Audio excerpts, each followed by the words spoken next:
วันนี้ก็มีเรื่องราวสิมาสู่สิมาเว้าให้พ่อแม่พี่น้อง FC ได้ฟังหรือว่าเป็นอุทาหรณ์เนาะที่เกิดขึ้นใหม่ๆอยู่สุดฮอดกับเบาต้าอยู่ในบ้านน้องนาวจำบ่เทื่อเดียวจะไปทานน้อยพี่น้องเนาะบ่ได้มาอยู่มาเช่าได้มันมาหากันมานี่ติหางมานี่แต่เพราะว่าที่นี่เนาะติดนี่แล้วก็เล่าว่าเบาต้าเอาเบอร์ให้เรา2เทื่อเอาให้แล้วก็บอกว่าลงสิหนูเราเราจื้อคักจื้อแน่เลยแต่เบาต้าเราให้ตอนไหนเนาะบ่ชื่อเนาะเราก็โทรอีกได้บาดนี่โทรก็บ่ติดติโทรเอาอ้างอีกบ่ติดแล้วจะได้บ่ตอนเราโทรได้บ่โทรบ่ติดเก่งคุยเลยจำเรากล้าเถียงลีก็แสดงว่ามีคนน่ะแอบอ้างชื่อลีแอบอ้างว่านี่เด้อคอยเจ้าของเถียงอยู่นี่เห็นนะคนกับตัวอะไรคนกับตัวบึกแล้วว่าก็พอเธอมีหรือบ่จ้ะบ่ว่าคักว่าพอเธอบ่จะบอกหาสิเถียงนี่บ่พอเธอพอเธอล่ะบ่แต่เราว่าเอาพอเธอแล้วเนาะเราว่าพอเธอเนาะเราว่าเนาะถึงแล้วเนาะโดนแล้วบ่จ้ะงานเขาจะให้กับเด็กเอาเบอร์เราบ่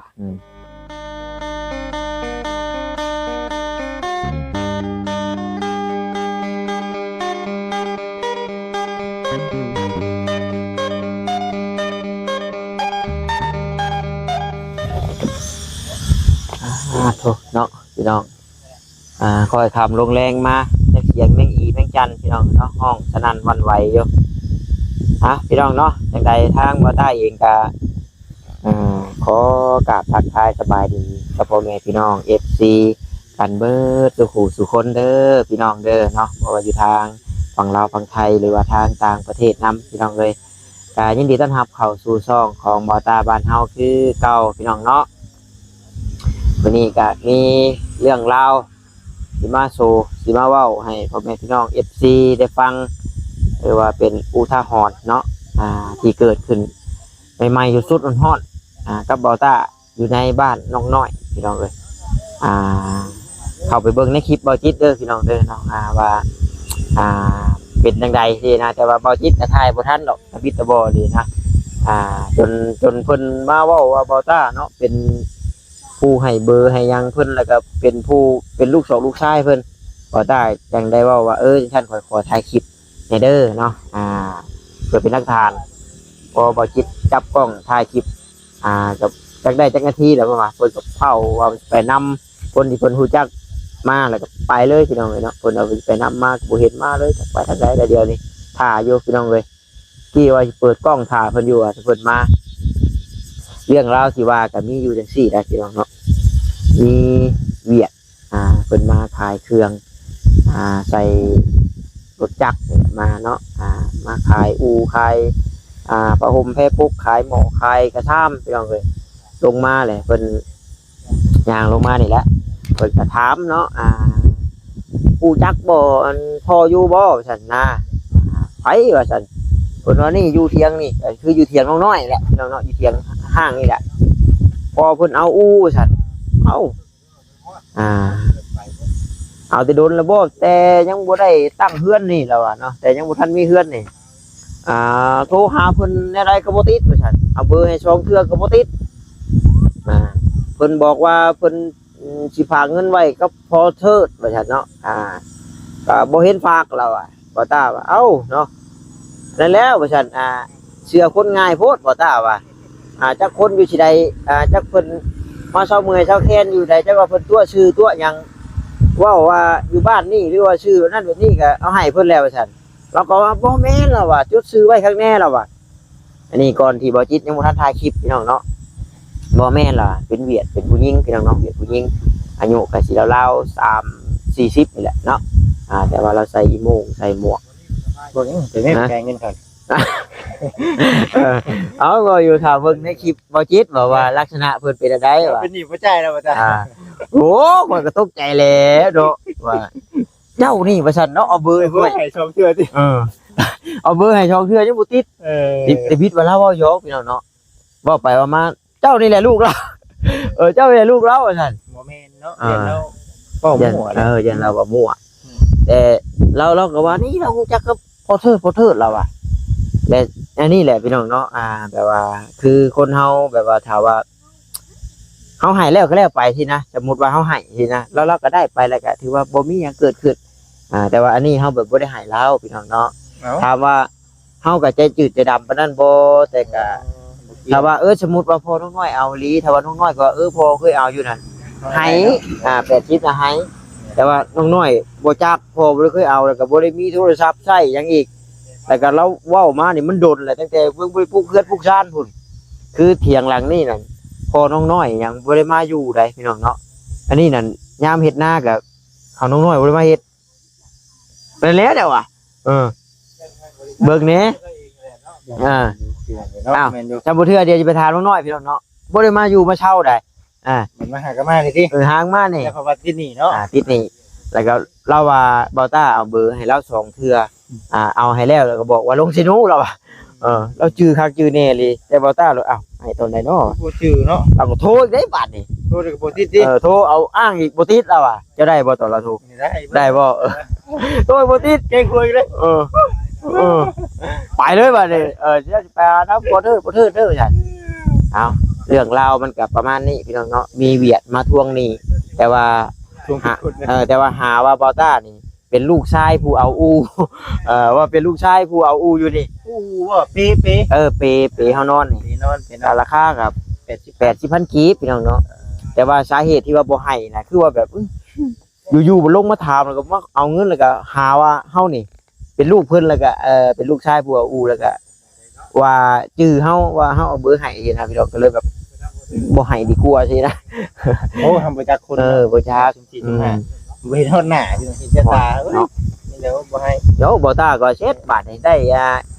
ให้พ่อแม่พี่น้อง FC เพิ่นเบิ่งแล้วแหละถ้าว่ากลับมาอีกซั่นจะไปช่องเบิ่งก็แบบบ่โอ้ บ่ไปแล้วยันมันไปแล้วพี่น้องเนาะ จะเมื่อถากคนนี้เด้อยันเพิ่นรักเพิ่นได้นะ โอเค ว่าสิดอกพี่น้องก็บ่ได้คิดญาติหยังเพิ่นหรอกก็คือว่าอันนี้แหละพี่น้องเนาะคู่มือนี่น่ะมันมีหลายรูปแบบคือสมมุติว่ามีคนนี่ฮู้จักอยู่ว่าบ่จิตนี่อยู่บ้านใดอยู่เมืองใดแขงใดสมมุติว่าเราเข้าไปบ้านนั้นวันนี้เจ้าชื่อหยังพอข่อยชื่อจิตเด้อเบอร์โทรข่อยมื้อนั้นมื้อนี้มาเอาเด้อนี่เฮือนข่อยชี้ไปชื่อฮะบัดมาเขาก็ทวงแล้วบัดนี้เด้เฮือนเราว่ะเราชื่อนี่ บ่อย่าไปเฮ็ดอันนี้เพราะว่าถ่ายคลิปดีกว่าเนาะถ่ายคลิปไว้ถ่ายคลิปไว้ยกสมัยใหม่แล้วคนนี้เพราะว่าบาดไปทวงน่ะมันจังสิง่ายคือสิแล้วมาทวงน้ำข่อยบ่จักหยังเบอร์ก็โทรบ่ติดโทรศัพท์ก็ส่งเครื่องบ่ติดไว้สิให้ข่อยว่าเพิ่นควรเฮ็ดก็คือเจ้าเฮ็ดเนาะ ถ่ายคลิปไว้โลดบ่ต้องมาจดสิไผก็จดได้ เอ้าเนาะคือจะว่าข่อยซื้อบ่แสนเด้อนี่บ้านข่อยตึ๊ดๆนี่ ผิดแล้ว เฮือนข่อยเด้อนี่ยังบ่ครอบปานใดจำเป็นนั่นต้องได้ถ่ายคลิปไว้มันยุคนี้แหละคนเฮาน่ะมันยุคโซเชียลนะพี่น้องเนาะเลยถามหาหลักฐานได้บัดใช้หลักฐานว่าสิเบอร์กับอันน่ะผมกินอีกก็บ่ได้เชื่อพี่น้องเนาะนอกจากว่าเห็นคลิปเท่านั้นจึงเชื่อจะสมมุติว่าห่วยมีคนรู้จักเบอร์ข่อยแล้วก็เอาเบอร์ข่อยให้เราอีโทรติดข่อยก็เที่ยงบ่คืนกันแล้วบาดนี่ข่อยก็บ่มีหลักฐานอีกว่าบัดโทรติดอลีสินะโอ้ยบ่ดีชิบหายพี่น้องเอ้ย80,000เนาะ80,000ยังพอบืนได้8ล้าน9ล้านบ่แฮงหลักฐานก็มีแล้วหลักฐานก็มีเบอร์ก็โทรติดบาดจะมาดิกมาเดี่ยงหยังว่าตาบ่แฮงเว้าไผสิเชื่อข่อยบาดนี่เบอร์ก็ติดดิเราก็โทรติดอลีบาดนี่แต่ว่าบ่ฮู้จักกันเราเบอร์ไม่ใช้ว่าโอ้ยเดี๋ยวไงเนาะพี่น้องโลกไปแค่นี้จะโทรติดจะอยากฮู้เห็นรูปลักษณะเราเข้าไปเบิ่งในช่องบ่จิตพี่น้องเนาะอันนี้เว้าสู่พังเมื่อกี้นี่เลยพี่น้องไม่ไหม้มันร้อนควันตรวจบายยังอุ่นอยู่เลยโอ้ยใส่หัวอย่างนี้บ่ตาแค่นี้ก็มีบาทนี่ว่าได้ตอนนี้เนาะโอ้ไอ้ดอกแดดอ่อนกับบ่ได้ขุดดินมื้อนี้พอน้องน้อยเราบอกมาผ่านชินแล้วบ่แซนเนาะเอาสบายดียังได้คือตางางอยู่บัดนี้พอเลยโอ้จำพ่อแล้วจ้ะได้น้องน้อยบ่ได้ไปตัวบ่ได้อำเพิ่นหรือบ่บ่ได้มื้อนี้มันศีลได้ยอมแล้วว่ายอมแล้วแม่นบ่ยอมแล้วยอมคักยอมแน่ เอาอีแล้วโมอยู่มาตู่เฮา ดูว่า จะให้กันเต็กจะให้เอาเบอร์ให้เราเนาะ เมื่อข่าวคือสิว่าเบอร์แล้วได้สมมุติว่าโทรติดลีนั่นโอ้เฮงอ้ายบ่เช็ดอันข่อยอันเอาเจ้าได้บ่ตั้งกล้องนะมา โอ้ย ว่าโอ้โชคดีที่เราโทรบ่ติด เดี๋ยวบ่แม่นเบอร์เฮา จัดบ่แฮงสิเถียงกับเรายาวเติบอยู่ว่ะ เถียงกับเถียงแหละ เถียงกันเถียงแล้วข่อยบ่ได้เอาลีบ่ได้เอาเบอร์ให้เราก็มั่นใจว่าข่อยเอาให้ทั้งสองเทื่อแล้วว่าโทรบ่ติดแล้วว่าตัวเราเนาะ จะทับตกได้ เจ้าคุ้นเราอยู่บ่น้อย ก็แล้วก็เลาะมาทุกมื้อแล้ว แล้วนี่ได้ แม่นแล้วทุกมื้อ เอ้าอ้ายสิถามก่อนเถียงอันนี่น่ะจุเจ้าเคยมานอนบ่ บ่ล่ะ จุเจ้าบ่ได้มาเฮ็ดนานี่ใช่แม่นบ่ โดยก็คนอื่นแบบเขาจะมาเลี้ยงงัวเลี้ยงควายแต่เจ้ามาอยู่ ยามน่ะเนาะ แม่น มาเลี้ยงงัวเลี้ยงควายบัดมาอยู่มาเช้าอยู่นี่ว่าเอ้าเนาะเพิ่นมาเอาปีเอาหยังมาให้ดีนะพี่น้อง โดย เว้าอะไรก็เว้าได้เด้ โดย พี่น้องเนาะบ่ตาก็เกิดใหญ่มากก็หากลังเห็นเพิ่นนี่ จิมันก็เกิดแล้วกัน บ่แต่ตะบิดน่ะตะบิดอ้ายก็ว่าพ่อเจ้าน่ะเอาได้ โดย อ้ายจังเว้านำหั่นนะ โดย คิดว่าพ่อเจ้าเอาแล้วพ่อเจ้าก็บ่ได้ออกมามื้อนี้นะ โดย แต่ว่าบ่ได้เคยดาวมันควรจะเคลื่อนหน่อยเนาะ โดย ฟังเบิ่งมือหน้าเราสิเวบอกเพราะว่าบอกเราเด้ว่ามือหน้าเจ้าเวใหม่เด้อ พอหามา ทำมากก็ทำโมเมนต์จำเราเถียงเอาก็พูดเลยได้เนาะ แม่นเลย จำเรากล้าเถียงลีก็แสดงว่ามีคนน่ะแอบอ้างชื่อลีแอบอ้างว่านี่เด้อคอยเจ้าของเถียงอยู่นี่เห็นนะ แม่นคนกับตัวอะไร คนตัว บึกแล้วว่าก็พอเธอ โอ้เธอมีหรือบ่จ้ะ บ่ว่าคักว่าพอเธอ บ่เถื่อบ่ จะพอหาสิเถียงนี่บ่พอเธอพอเธอล่ะบ่แต่ละว่าเอาพอเธอแล้ว เนาะเราว่าบ่เถื่อเนาะเราว่าเนาะ โอ้จุดแล้วนะโดนแล้วก็ได้งานเผา จะให้กับเด็กเอาเบอร์เราพอ ผักกะลิ หาสิเห็นเฮาก็ใหญ่มาก แต่อยู่เอาอะไรระมัดระวังเนาะพี่น้องเนาะแต่ถามว่ามันเรื่องใหญ่เรื่องโตโบราณบ่โหแต่ว่า คือเราโทรติดอย่างติดลีถ้าก็คือหนี้สินก็คือมันหลายลีนี่ก็งานเข้าได้คือสมมุติว่ามันบ่แม่นถ้า80,000 9 ล้าน10 ล้านสิเนาะจะเอาตู้ข่อยเด้อจะเอานั่นข่อยเด้อ แม่นเลย บัดโทรติดอีหลีพี่น้องเนาะบัดนี่เบอร์เจ้าอีหลีนะ บางคนมันสายมันกดบ่ถึกอันตามไปแล้วเนาะ สิเที่ยงขึ้นบ่แหละบ่ตาเราโทรบัดดังตะเร็ดเลยแล้วแหละ เสียหัวเขาอยู่ นี่แหละพี่น้องเอ้ยเฮ็ดหยังก็ต้องมีหลักฐานนะมื้อเนาะ แม่นเล ส ย มมุติว่าสิดาวยังก็ถ้าบ่มีหลักฐานนี่มันจะเกี่ยงกันยากระวังเนาะ โดย คือสรุปแล้วมื้อนี้นี่พ่อเจ้านี่เราคือสิบ่ได้ออกมาเลยดอกเนาะ โดยแม่นเลย มันก็ทำแล้วพี่น้องเนาะทางบ่อใต้ก็จะน้อยสิได้กลับแล้วก็น้องน้อยมาส่งน้องน้อยเพิ่นก็ได้นี่เนาะ โดย ให้เราย่างเนี่ยเราให้อยู่มื้อนี้ แม่นเลยพวกเมื่อก็ยังผู้ เดี๋ยวจะเว้าย่างนี่มื้อหน้าสิบ่ออกมาเลยบ่ โอ้บ่ออกเลย ออกเลยเนาะ คือ มื้อเช้านี่เพิ่นเจ็บหัวพี่น้องเนาะ โดย ตอนเช้านี่เพิ่นเจ็บหัวบ่ตาก็แค่ถามอยู่พี่น้องเนาะบัดนี้ได้เช้าแล้วบ่ใครแน่อยู่บ่ ใครในอยู่ บ่แม่นหยังดอกเด้อ โดย ตอนเช้านั่นคือตอนเว้นตอนเที่ยงที่เฮาตากแดดเบิดมื้อแหละเฮาร้อนเฮาหยังเบิดมื้อแหละเพราะตอนเช้าอากาศมันเย็นบัด โดยแม่นเลย อากาศมันเย็นเลยเย็นมาเจ็บหัว โดยตอนแรกๆตอนวันคืนความมา เจ็บ ตอนแรก เดือนบ่ เจ็บบ่อันนี้ บนจมขวัญจนเจ็บมากแถวหน้าแถวตามันแหมได้แหมแดดได้อาแดดเอาจนรูปน้ำมองเขาโอ้ย ว้าวแหละพี่น้องเนาะเอาระมัดระวังกันยามร้อนไข่ทอกท้องมื้อนี้แล้วก็นี่แหละเป็นวินเป็นเวียนได้ง่ายพี่น้องเลย โดย จบว่ามื้ออื่นพี่น้องเนาะคือสิได้เริ่มต้นเอาดินเขาอีกเราได้2ห้องแล้วล่ะว่าเนาะเต็มแล้วบ่น้อย ยังบ่เต็ม เมื่อวานเต็มแล้วประจักษ์เมื่อวานนี่ คือครับบ่จะอยู่แล้วครับครับ บ่มื้อนำกันได้มื้อก็คำเต็ม เจ้าย่างเข้าไปไอ้นี่ครับโยม บาลี่ไปส่ง โอ้นี่แสดงว่ายังอีก2ห้องแน่นี่ โดยเป็นไร เราเอาเข้าในรถบาดนี่ จากสองรถบ่วัน เอาเข้ารถได้เท่านี้ เด้อ แม่นบ่ วันเมื่อวานนี่บ่ FC เพิ่นว่าคือบ่ถอยหลังเขาคือบ่ทนนะกดมันเข้าว่าซั่นเอาเข้าทั้งข้างมันก็กดลงยากเลยเนาะว่าซั่น โดย มันเป็นจังหวะลองที่นี่เป็นจังหวะลองที่ละอ้ายเพิ่นน้องน้อยเลยนี่จังแรกบัตรเชิงตัวนี้เชิงบัตรเราเอาเข้าของนี่บ่ได้แนะนำเราแบบกดมาเลยพี่น้องเนาะ โดย คือว่าจะก็ชูดเอาให้แล้วนี่จะกูเป็นดินได้บ่ บ่ตัวนี้บ่แม่นดิเจ้า ตัวนี้ได้ หลักแดงไม่เจ้า แสดงว่าดินขันได้เนาะน้องน้อยดินขันแต่ว่าคือบ่มีทางออกทางนี้ยากแล้วน้องน้อยเพิ่น แม่น ไอ้เนี่ยแต่มันเป็นทางออกไปนี่ โดยแม่นเลย ยากแล้ว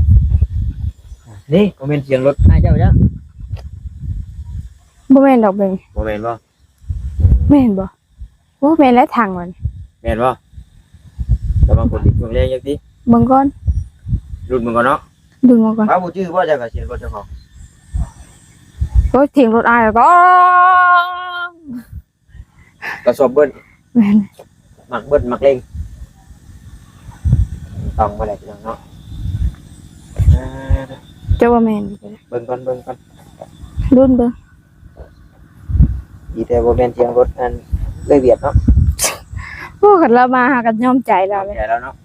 ยอมแม่นเลยแม่นเลย แม่นบ่ แม่นบ่ โอ้บ่กล้าทางบ่เล่นไว้ปาน บ่แม่นดอก บ่แม่นรถอ้ายเจ้ามอนแล้วจ้ะ บ่แม่นเลย โอ้เล่นไว้ปานนี่กายทางได้เนาะกายทางลงแล้ว มันจะเหี่ยวแล้วลงมา บล็อกบาดยังก็บล็อกหางได้500บ่เด้อ โดยบล็อก500 บล็อก500เพราะว่าสร้างมาพอแอวมันชื่อได้เนาะ โดยเหลือ เบิดนี่ฮอดเบิดบ่ร้อยนึงพอแอว จักเลย มันตามๆนึงเนาะ โดย เอาดินเขาแล้วก็ฝนตกมาใช่นี่ใครอยู่พี่น้องเนาะใครอยู่ดินทรายมันเป็นดินแก่มันขาดอยู่ โดย ขาดอยู่พี่น้องเลยเนาะคือว่าแหละคือว่าทางเบิ้งมืออื่นถ้าบ่มีทางไปทางใดก็ขึ้นมานี่คือเก่าแหละพี่น้องเลยแต่กับทางครอบครัวสาวเทืองสาวหยังก็เอาเข้าไป เสาเนื้อบ่ สาวเนื้อเนาะสาวเนื้อง เสาเนื้อ สาวเนื้อ เสาเนื้อ สาวเนื้อ แม่นเลย เนื้อเนาะ แม่นเลยเนื้อ มันปิดครบมิ่นเลยพี่น้องเนาะคือว่าโอ้ดิมีคนมิ่นมาอยู่ลำบากน้องเห็นแล้วประสบสารน่าสงสารมันคงดีอยู่แค่ขาแง้มไม่ดีโอ้จากที่เจ้าอยู่บ้านเดียวกันเพื่อนแล้วกูเป็นได้โดนแล้วจ้ะเนาะ จ้ะ เจ้าก็ไม่ได้คอยขับไปบ่พันเนาะ บ่ได้เข้าเลย แล้วเจ้าไม่ได้ออกหน้าป่ะเจ้า เมื่อบ้าน จากเบ็ดเลยป่ะ โดยเมื่อบ้าน นี่แหละพี่น้องเลยเนาะนี่ก็คำละ5 โมงเลยพอดีเกือเมื่อคำลายกับมันงัว แม่ เบ้แล่นตัด มาอีก โอ้โหลายแล่นไว้ก็ได้พี่น้องเนาะ โดย เมื่อเดียวคนนี้เจ้าเมื่อกับเขาน้องตัวบี้ โดย น้องนิ้วว่าโอ้บ่ทันรถใหม่เพิ่น แม่นเลย หมู่ปีได้อ๋อบ่เฮ็ดนำบ่ได้แล้วว่ารถใหม่เนาะ โดย คอยรถแล้วว่าเล่นบ่ทันแล้ว หลายๆกับญาติ แต่คือมีเงินมักอยู่บ่ฉันน้อย มาก มักบ่แต่อ้ายว่าแบบตัวผมป้อมเนี่ย เฮาแบบตัวหนึ่งนะแบบแบบตัวหนึ่งคนนะจากที่แบบแต่ก็เฮามีดอกแบบมันให้ ใช้เบิ่ง จาก คลิ ใช่ กบ่คลิกบ่ ผู้ หรือว่าพี่นูบ่ จักแบบแบบพวกผู้สาวเขาขึ้นนะแบบที่ว่าแบบอะไรนะ นั่นแหละแล้วรถบ่มีรถนี่จินตนาการไปชื่อกระมวลได้พี่น้องจินตนาการไปชื่อกระมวลแล้วว่า แม่ ได้ นแม่นเลย คักแล้วนะ แม่นเลย อย่างก็แล้วแต่ดอกถ้าบุญวาสนามีคนเฮายังน้อยอยู่บ่แน่เด้ โด มื้อย นี้บ่ทันมีมื้อหน้ามีก็มีพี่น้องเนาะ โดย ผู้รวยกลายเป็นคนทุกข์ผู้ทุกข์กลายเป็นคนรวยก็มี แม่น อ่า เห็นว่าผู้บางคนก็ถึกแบบถึกหวยถึกหยัง เฮาแนมบ่เห็นเด้เฮาแนมบ่เห็นว่ามันสิเกิดอิหยังขึ้นมันสิเป็นจังได โดย เฮาก็นี่แหละมีความหวังไว้แล้วมันมีความสุข โดย มีความสุขเนาะ โดย มีแต่ FC นั่นแหละ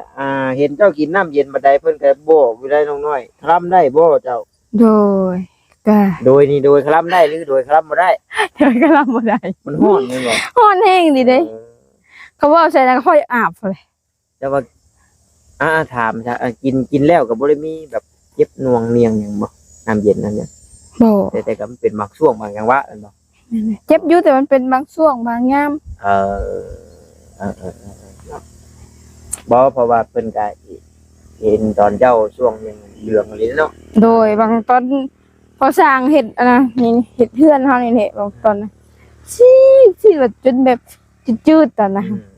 เห็นสิเพิ่นเม่นอยู่เลยว่าไปให้น้องเพิ่นเฮ็ดเวียกนะจะกินเย็นหลายเด้อว่าซั่นนะ โดย นี่แหละพี่น้องเนาะแต่มาช่วงบ่ได้เฮ็ดเวียกก็บ่ได้ซอยพี่น้องเอ้ยแต่มาเห็นส่วนดินส่วนดอนก็ซอยอยู่พี่น้องเนาะ โดย ที่เพิ่นก็ย่องอยู่ โดย คือบ่ต้าเว้าแหละก็บ่มีเงินมีคำซอยดอกมีแต่เหือแต่แห้งนั่นแหละทำมาก็ได้แล้วก็นี่แหละถ่ายคลิปเนาะให้กับพ่อแม่พี่น้อง FC เพิ่นได้เบิ่งได้ชมหากว่าเพิ่นอยากสนอยากซอยก็ยินดีเป็นสะพานบุญให้พี่น้องเอ้ย โดย ไปจะเฮากับไปมันค่ำมันมืดแล้วเนาะน้อยเพื่อมา โดย แฮงเพิ่นมาทวงหนี้ทวงสินอยู่ อย่าสิเลิศชอดได้เมื่อค่ำเนาะ เนาะน้อยเพิ่นรักนึกทอดใส่หวยแต่ใด นี่แหละ เอาสบายดีน้องน้อย บายดีเด้อ ไปสามารถเนาะไปพี่น้องเอ้ยขอตัวกลับก่อนเด้อบ้านนี้เด้อหากว่าผิดพลาดประการใดก็ขอโทษขออภัยนํเนาะมื้อนี้ก็มีเรื่องมีราวมาเล่าสู่ฟังเนาะเล็กๆน้อยๆเข้าไปเบิ่งในช่องบ่จิตเพิ่มเติมแต่ว่าบ่ต้าเว้าเอาพี่น้องเอ้ยเพิ่นมาอีหลีก่อนนี่เนาะโอเคพี่น้องสบายดีเด้อพี่น้องเด้อบ๊ายบาย